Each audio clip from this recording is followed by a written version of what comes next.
రాజు తన పరిచర్యను ఇంకా కొనసాగిస్తూనే ఉన్నారు. 8వ అధ్యాయము 9వ అధ్యాయము ఇంకా మిగిలిన అధ్యాయాల్లో కూడా ఆయన తన పరిచర్యను కొనసాగిస్తూ ఉన్నప్పుడు తన అధికారాన్ని మనుషులు, ఇశ్రాయేలు జనాంగము గ్రహించేటట్లుగా తన పరిచర్యను కొనసాగిస్తూ ఉన్నారు. ఒకటి మనము మనసులో భద్రం చేసుకోవాల్సిన సంగతి ఏంటనంటే, క్రీస్తు ప్రభు అధికారం కలిగిన వాడు. పరమదేవుడు ఆయనను పంపించినప్పుడు ఆయనకు అధికారం ఇచ్చి పంపించారు. అందువల్ల ఆయన బోధ కానీ, ఆయన క్రియలు కానీ, ఆయన చేస్తున్నటువంటి అద్భుతాలు, సూచక్రియలు వగేరా వగేరా ఏ సంగతి అయినా కానీ అవి క్రీస్తు ప్రభు యొక్క అధికారాన్ని చాటి చెప్తూ ఉంటాయి. ఆయన అధికారి అనే సంగతిని మనకు వివరిస్తూ ఉంటాయి. అందువల్ల ప్రభు కొండ మీద ప్రసంగం చేసినప్పుడు విన్నటువంటి మనుషులు ఆశ్చర్యపోయారు. ఎందుకు ఆశ్చర్యం అని అంటే, చదువుతాం. మత్తయి సువార్త 7వ అధ్యాయం 28, 29 వచనాల్లో యేసు ఈ మాటలు చెప్పి ముగించినప్పుడు జనసమూహములు ఆయన బోధకు ఆశ్చర్యపడ్డారు. ఎందుకు ఆశ్చర్యం అనంటే, ఎలాగనగా ఆయన వారి శాస్త్రుల వలె కాక అధికారము గలవాని వలె వారికి బోధించారు. కాబట్టి రాజు ఆయన అధికారం కలిగిన వాడు. రాజు బోధ చేశాడు. ఆయన అధికారం కలిగినటువంటి వాడు కాబట్టి అధికారము గలవాని వల్ల ఆయన బోధించాడు. ఆయన బోధ యొక్క ప్రాముఖ్యత. అందువల్ల ప్రభు బోధ చేస్తున్నాడు అనుకో, అధికారం కలిగిన ఆయన బోధ చేస్తున్నాడు.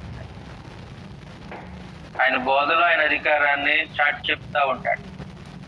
ఆ సంగతిని మనం గమనించాలి. 9వ అధ్యాయానికి వచ్చేస్తున్నాను.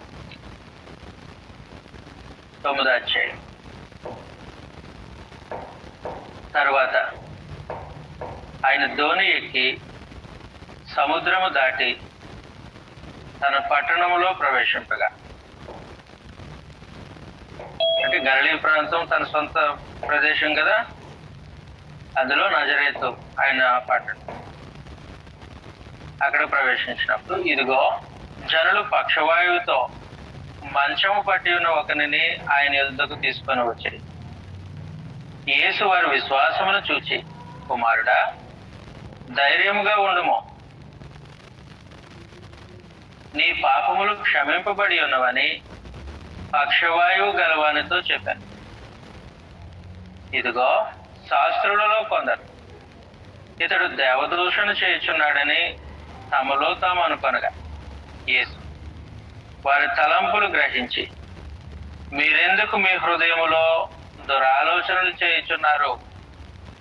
మీ పాపములు క్షమింపబడి ఉన్నవని చెప్పుట సులభమా, లేచి నడువమని చెప్పుట సులభమా? అయినను పాపములను క్షమించుటకు భూమి మీద మనుష్య కుమారునికి అధికారము గలదని మీరు తెలుసుకొనవల్లని చెప్పి ఆ పక్షవాయువు గలవాని చూచి, నీవు లేచి నీ మంచం ఎత్తుకొని నీ ఇంటికి పొమ్మని చెప్పగా వాడు లేచి తన ఇంటికి వెళ్ళాను. జనులు అది చూచి భయపడి మనుషులకి అధికారం ఇచ్చిన దేవుని మహిమపడి. కాబట్టి క్రీస్తు ప్రభు అధికారము మరి ఒకసారి ఇక్కడ ప్రదర్శింపబడింది. ఆయన చేసినటువంటి కార్యంలో అధికారం కలిగిన క్రీస్తు ప్రభు ఆయన మెస్సీ. ఆయన తన ఊరు వెళ్ళాడు. ఊరు వెళ్తే పక్షవాయువు కలిగినటువంటి ఒక వ్యక్తిని ఆయన దగ్గరికి తీసుకొని వచ్చారు. అప్పుడు యేసు వారి విశ్వాసాన్ని చూశాడు. తీసుకొచ్చిన వాళ్ళే విశ్వాసము, వచ్చినటువంటి మనిషిని కూడా చూశాడు. చూసి ఆ పక్షవాయువు గలవానితో ఏమన్నాడనంటే, కుమారుడా, ధైర్యంగా ఉండు, నీ పాపములు క్షమింపబడి ఉన్నవని పక్షవాయువు గలవానితో చెప్పారు. నువ్వు ధైర్యంగా ఉండు, నీ పాపాలు క్షమింపబడ్డాయి అన్నాడు. అన్న తర్వాత అక్కడ కొంతమంది వ్యతిరేక వర్గం శాస్త్రులు ఉన్నారు. తమకు తామే పండితులమని, భక్తులమని, వాక్యము మాకే తెలుసు అనేటువంటి ధోరణిలో ఉన్నటువంటి మనుషులు వారు బోధ చేస్తారు, మామూలుగా చేస్తారంతే. కానీ ప్రభు అయిన యేసు వారికంటే అధికుడు. ఈయన అధికారం కలిగినటువంటి ఆయన రాజు, మెస్సియా. అందువల్ల నేను ఏం చేశాడనంటే, మీ పాపములు క్షమింపబడి ఉన్నాయి అని పక్షవాయువు గలవానికి చెప్పాడు.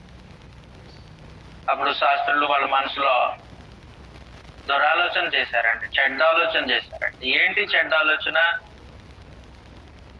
క్రీస్తు ప్రభువును మానవ మాత్రుడిగా చూడడం వాళ్ళు చెడ్డ ఆలోచన అంతే. మానవ మాత్రుడిగా చూసిన వాళ్ళ కళ్ళు వారి మనసులో చెడ్డగా ఆలోచన చేయడం ప్రారంభించాయి. వారి చెడు ఆలోచన ఏంటంటే,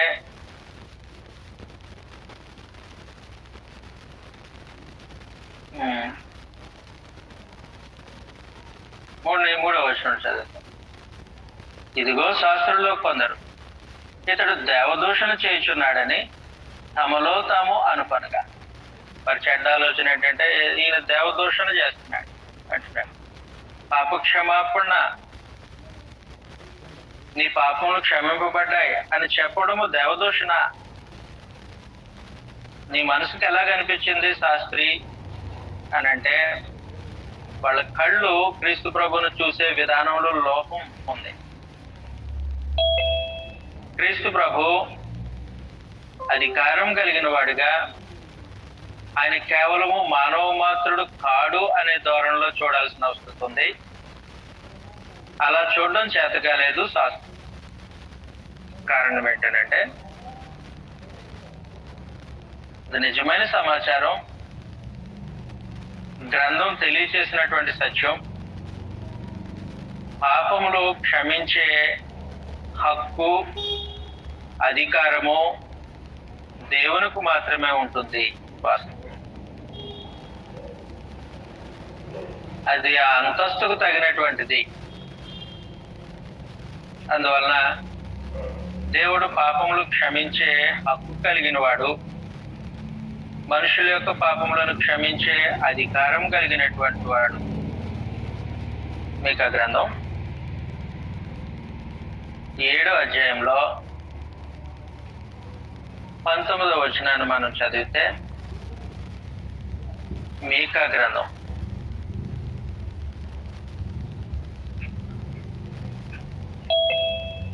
7వ అధ్యాయం 18 నుంచి చదువుతాం. తన స్వాస్థ్యములో శేషించిన వారి దోషములను పరిహరించి, వారు చేసిన అతిక్రమల విషయమై వారిని క్షమించు దేవుడు అయిన నీతో సమానుడున్నాడా అంటే, కాబట్టి పాపములను క్షమించి వారి దోషములను పరిహరించే దేవుడు తండ్రి అయినటువంటి దేవుడు.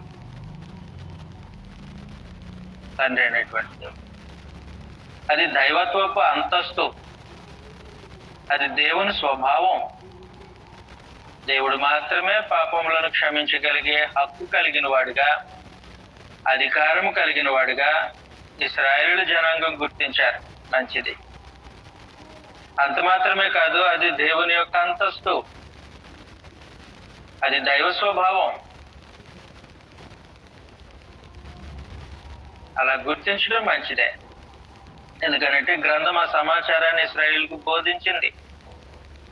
యిర్మీయా గ్రంథం 31వ అధ్యాయం 34వ వచనంలో ఈ క్రొత్త నిబంధన గురించిన సమాచారము. కానీ దీంట్లో పరమదేవుడు దోషములను క్షమించగలిగే హక్కు కలిగిన వాడు అనే సంగతి స్పష్టమవుతూ ఉంది. 34 చదువుతాం. ఇర్మియా గ్రంథం 31వ అధ్యాయం 34వ వచనంలో, నేను వారికి దేవుడినయ్యుందును, వారు నాకు జనులగుదురు, వారు మరి ఎన్నడూను యెహోవాను గూర్చి బోధనందుతుంది అని తమ పొరుగువానికి గాని తన సహోదరునికి గాని ఉపదేశము చేయరు. నేను వారి దోషములను క్షమించి వారి పాపములను ఇక ఎన్నడూను జ్ఞాపకం చేసుకొనను కనుక అల్పులేమి గనులేమి అందరూ నన్ను ఎరుగుదురు, ఇదే యెహోవా వాక్కు. కాబట్టి ఏం జరుగుతూ ఉందనంటే, వారి దోషములకి వారి దోషముల విషయమై దయగలిగి వారి దోషములను క్షమించి వారి పాపములు నేను జ్ఞాపకం చేసుకోను అంటూ ఉంటాడు దేవుడు. కాబట్టి అది దేవుని హక్కు. పాపములు క్షమించడం దేవుని హక్కు. ఇశ్రాయేలీయులకు తెలుసా సంగతి? దేవుడు పాపములు క్షమించేవాడే. అది దైవత్వపు అంతస్తు అని కూడా తెలుసు. గ్రంథం వారికి నేర్పించిన సమాచారం. ప్రభు అయిన యేసు ఆయన మానవ మాత్రుడు కాడు.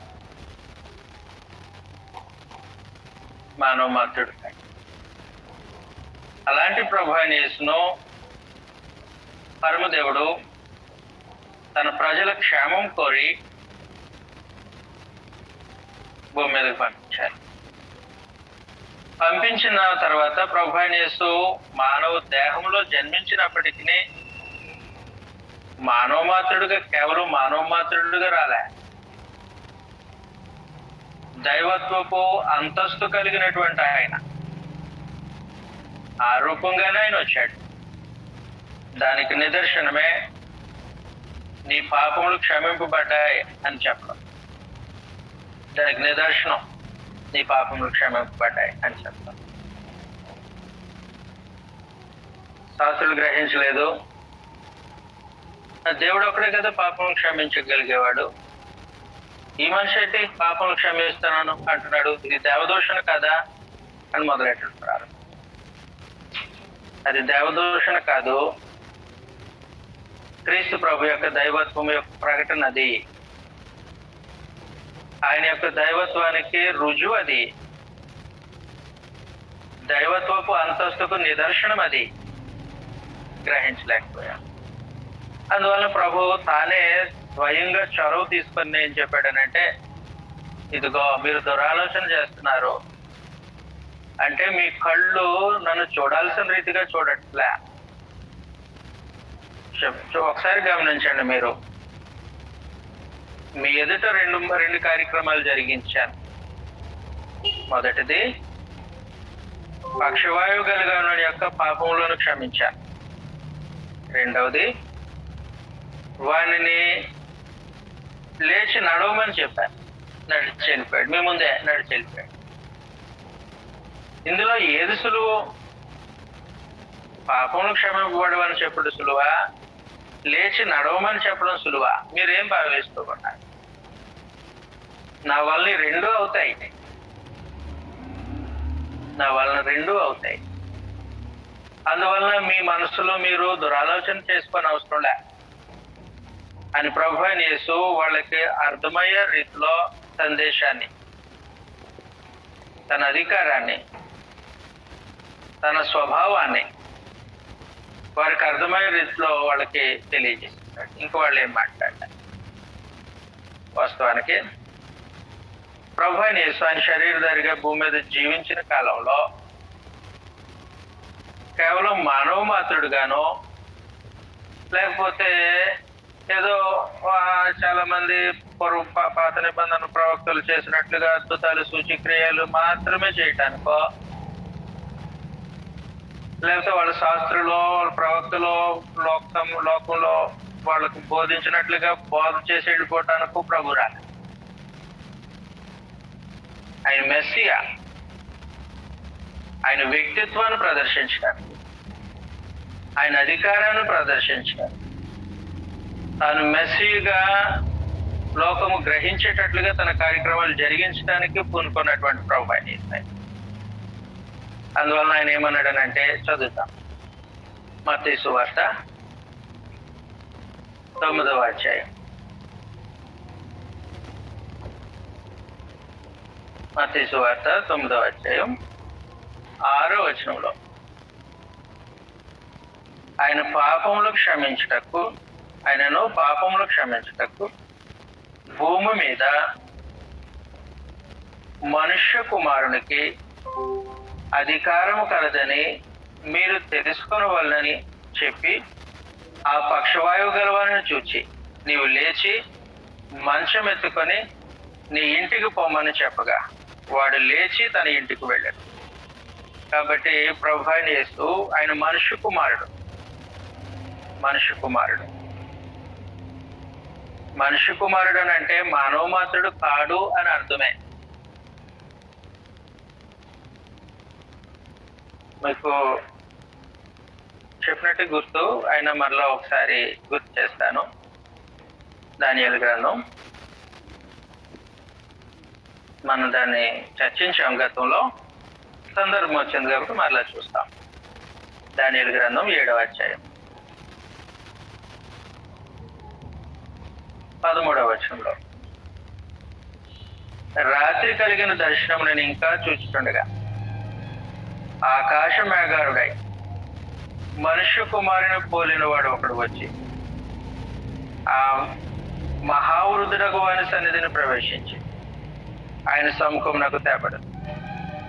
సకల జనులను, రాష్ట్రములను, ఆయా భాషలు మాట్లాడేవారును ఆయనను సేవించినట్లు ప్రభుత్వమును, మహిమయు, ఆధిపత్యమును ఆయనకి ఇవ్వబడను. ఆయన ప్రభుత్వము శాశ్వతమైనది, అదెన్నటికీ తొలగిపోదు. ఆయన రాజ్యము ఎప్పుడునూ లయం కాదు అని చెప్పారు. కాబట్టి ఇక్కడ మనుష్య కుమారుని గురించిన ప్రస్తావన వచ్చింది. అది మెస్సీని గురించినటువంటి సంగతి. మెస్సీ యొక్క దైవత్వము, ఆయన అధికారము, ఆయన ఘనత సూచించడానికి ఉపయోగించినటువంటి పద ప్రయోగము మనుష్య కుమారుడు. ఇది ప్రవచనపు బిరుదు ప్రభు అయిన యేసు. కాబట్టి ఈ సంగతిని ప్రభు ప్రస్తావిస్తూ ఉన్నాడు. ఇదిగో మీకు మనుష్య కుమారుడు పరిచయమే కదా. మనుష్య కుమారుడు అంటే మీరు భూమి మీద చూడరు, పరలోకపు అంతస్తులో మనుష్య కుమారుడు చూస్తారు. అది మీ నైజం. గ్రంథం మీకు అలాగే పరిచయం చేసింది మనుష్య కుమారుడు. ఆయన నేనే, నాకు భూమి మీద పాపాలు క్షమించే అధికారం కూడా ఉంది అని ప్రభు అయిన యేసు వారికి తెలియజేసినటువంటి సమాచారం అన్నమాట. అందువలన ప్రభు అయిన యేసుకు ఆయన దైవత్వపు అంతస్తులో పాపములను క్షమించే అధికారము కలిగినటువంటి వాడు. ఆయన భూమి మీద ఉన్నప్పుడు పాపములు క్షమించే అధికారం. అందువల్ల ఏం జరిగిందనంటే, అనేక సార్లు ఆయన మనుషుల యొక్క పాపములను క్షమించి తన దైవత్వపు అంతస్తును లోకానికి పరిచయం చేస్తూ తన అధికారాన్ని ప్రదర్శించాడు. ఆ రిఫరెన్సులు చూద్దాం ఒకసారి మనము. మార్కు సువార్త 2వ అధ్యాయం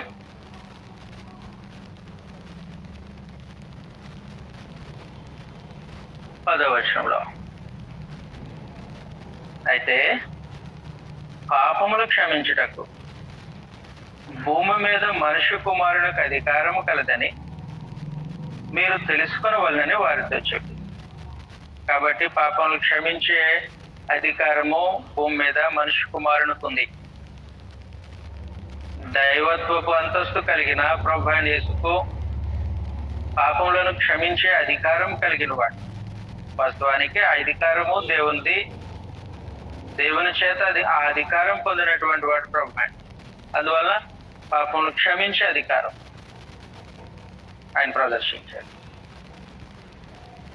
అలాగే లూకా సువార్త 7వ అధ్యాయం 44 36వ వచనంలో నుండి సంగతి మనం పరిశీలన చేస్తే, ప్రభు ఒక పరిసైడ్ ఇంటికి భోజనానికి వెళ్ళాడు. అతడు పరిసైడ్ ఇంటికి భోజనానికి వెళ్ళినప్పుడు అక్కడికి ఒక పాపాత్మురాలైన స్త్రీ అన్ని సమాజము చేత పిలువబడుతున్న ఒక ఆమె వచ్చిందంట. పాపాత్మురాలైనటువంటి స్త్రీ ఆమె వచ్చి ఏం చేశారనంటే, ప్రభు భోజనానికి కూర్చున్నప్పుడు తడిపి తన తల వెంట్రుకలతో పాదాలు తుడుస్తా ఉన్నారు. తల వెంట్రుకలతో పాదాలు తుడుస్తూ ఉంటుంటే అక్కడున్న భోజనాన్ని పిలిచినటువంటి పరిచయుడు ఏమన్నాడంటే, ఈమె పాపాత్మురాలైన స్త్రీ, ఈమె గురించి ప్రభువుకు తెలియదా ఏంటి అని తన మనసులో అనుకుంటుంటే ప్రభు ఒక ఉపమానాన్ని తెలియజేశాడు. ఒక యజమానుడికి 2 రుణస్తులు ఉన్నారు. ఆ రుణస్తుల్లో ఒకడు బాగా ఎక్కువ రుణపడి ఉన్నాడు, ఒకడు తక్కువ రుణపడి. ఈ యజమానుడు వాళ్ళిద్దరిని క్షమించినప్పుడు ఈ యజమానుని ఆ ఇద్దరు క్షమింపబడిన రుణస్తుల్లో ఎవరు ఎక్కువగా ప్రేమిస్తారు అని ప్రశ్న ప్రభువు పరిసయుడిని అడిగారు. అప్పుడు ఆ పరిసయుడు ఏమన్నాడనంటే, ఎవరు ఎక్కువగా క్షమింపబడ్డారో వారే కదా ఎక్కువ ప్రేమిస్తారు అంటే. కరెక్ట్. ఇప్పుడు జరిగే కార్యక్రమం అదే. ఈ స్త్రీ నన్ను ఎక్కువగా ప్రేమించింది. నీ ఇంటికి భోజనానికి వచ్చాను, నువ్వు పిలిచి ఊరుకున్నావు. నేను కాళ్ళు కడుక్కోవడానికి నీళ్ళు ఇవ్వలే, కానీ ఈమె తన కన్నీటితో నా పాదాలు కడుగుతుంది. తుడుచుకోవటానికి ఇవ్వలేదు నువ్వు, కానీ ఈమె తన తల వెంట్రుకలతో నా పాదాలు తుడుస్తుంది. ఈమె యొక్క విస్తార పాపములు క్షమింపబడ్డాయి. ఈమె నన్ను ఎక్కువగా ప్రేమించింది, ఈమె విస్తార పాపములు క్షమింపబడ్డాయి అని చెప్పేశాడు. 47వ వచనంలో, ఆమె విస్తారముగా ప్రేమించిన కనుక ఆమె యొక్క విస్తార పాపములు క్షమింపబడినవని నీతో చెప్తున్నానను. కాబట్టి ప్రభువైన యేసు తన అధికారం, పాప క్షమాపణ అధికారాన్ని ఇంకొకసారి ప్రదర్శించారు. పాపాత్మురాలైనటువంటి స్త్రీ విషయంలో పాప అధికారాన్ని ప్రదర్శించారు. అలాగే యోహాను సువార్త 8వ అధ్యాయం 10వ వచనంలో కూడా వ్యభిచారం చేత పట్టబడినటువంటి స్త్రీని ప్రభు క్షమించినటువంటి సందర్భం. 8వ అధ్యాయం 10వ వచనంలో, నేను శిక్షించను అని ఆమెను పంపివేయడంలో ఆమె పాపములు క్షమించిన సంగతి మనం చూడగలం. ఇక 4వది లూకా సువార్త 23వ అధ్యాయం. లూకా సువార్త 23వ అధ్యాయంలో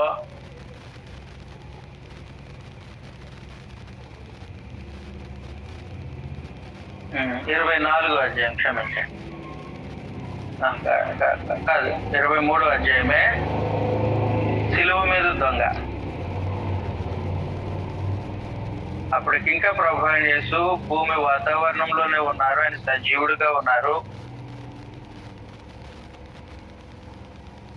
ధర్మశాస్త్రం మనుగడలోనే ఉంది. అలాంటి పరిస్థితుల్లో సిలువ మీద దొంగ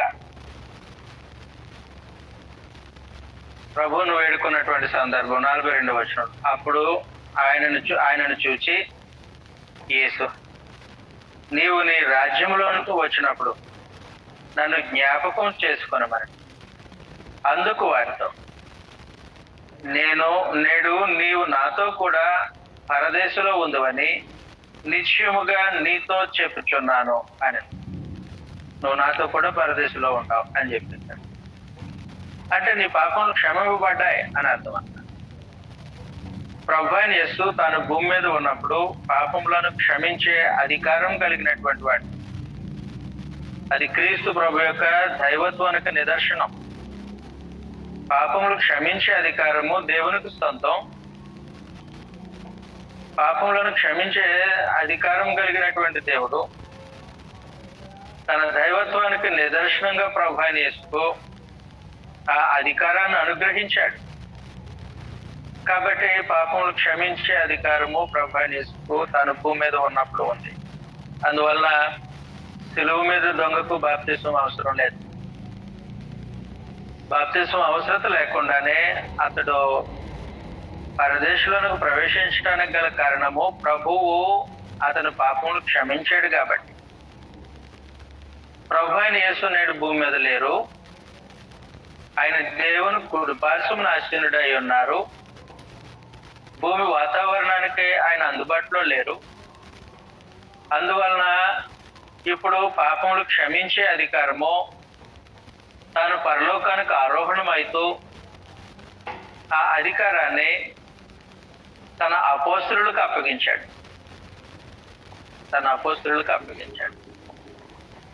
కాబట్టి ఇప్పుడు పాప క్షమాపణ అధికారము అపోస్తలులకు అప్పగింపబడింది.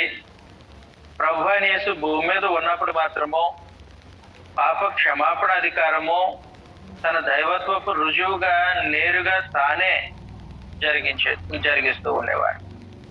ఈ వ్యత్యాసాన్ని దయతో గమనించవలసిందిగా కోరుతూ ఉన్నాను. ప్రభు అయిన యేసు భూమి మీద పాపములను క్షమించే అధికారం కలిగిన వాడు. దేవుడు అటు అధికారాన్ని ప్రభు అయిన యేసుకు అనుగ్రహించారు. ఇది దేవదూషణ కాదు, దైవత్వపు రుజువు. అంతకు ముందు ఎవరు చేయలేరని చేయటానికి చేతకాని కార్యక్రమం అది. అలాంటి కార్యక్రమం పాప క్షమాపణ ప్రభు అయిన యేసు గావించడంలో ఆయన దైవత్వ అంతస్తు మనుషులు గుర్తించాలి. ఇక రెండవ సంగతి, ఆయన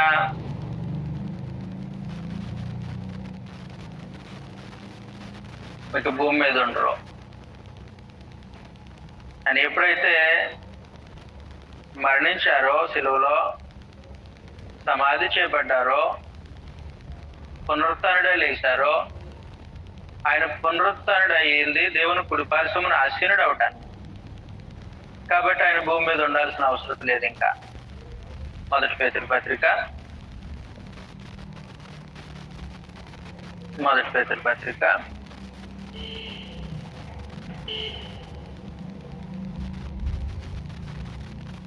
3వ అధ్యాయం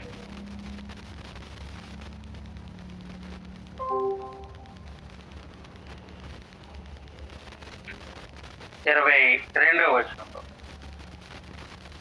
ఆయన పరలోకమునకు వెళ్ళి దూతల మీదను అధికారుల మీదను శక్తుల మీదను అధికారము పొందినవాడే దేవుని కుడి పార్శ్వమున ఉన్నాడు. కాబట్టి ఆయనకి భూమి మీద పని లేదు.